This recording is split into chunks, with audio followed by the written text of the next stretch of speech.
Tanti e diversi gli attestati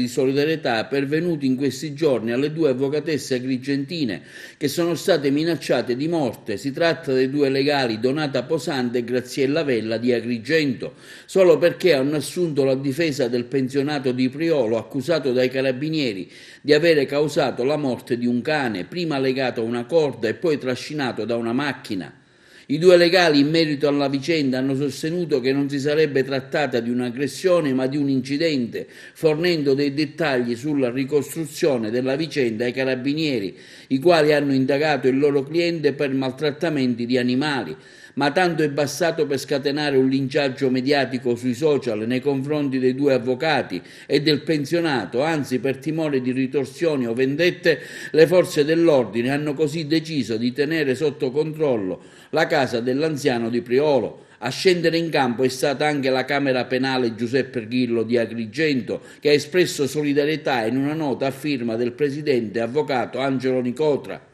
La Camera Penale Giuseppe Grillo di Agrigento, riguardo alla vicenda che vede interessate le due avvocatesse Posante e Vella, le quali sono state fatte oggetto di offese, ingiurie, anche sessiste e minacce di morte ai familiari per aver assunto la difesa penale di un soggetto accusato di aver ucciso il proprio cane, manifesta assoluto sdegno per il comportamento di persone che non hanno ben compreso le fondamenta della nostra civiltà giuridica, le regole di convivenza civile, allorquando hanno indirizzato le loro invettive su chi sta solo compiendo il ruolo di difensore in un procedimento penale che costituisce una garanzia costituzionale per tutti gli indagati in uno Stato di diritto come il nostro.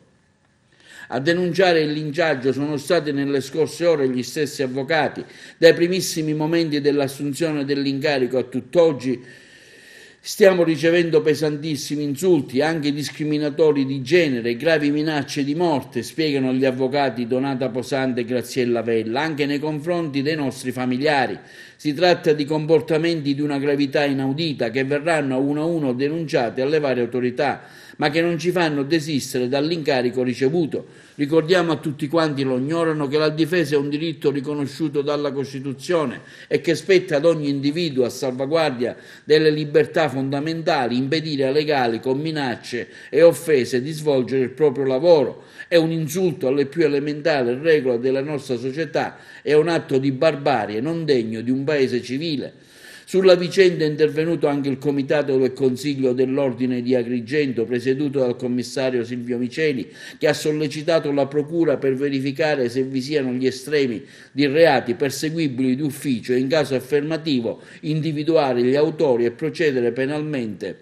contro di loro. E anche l'ANF, Associazione Nazionale Forense, da qualche giorno presente anche ad Agrigento, per mezzo del suo segretario avvocato Giancarlo Noto, esprime piena e incondizionata solidarietà alle due colleghe Vella e Posante che in questi giorni stanno subendo un vero e proprio linciaggio mediatico con messaggi minacciosi e attacchi ingiusti nell'esercizio del proprio ministero.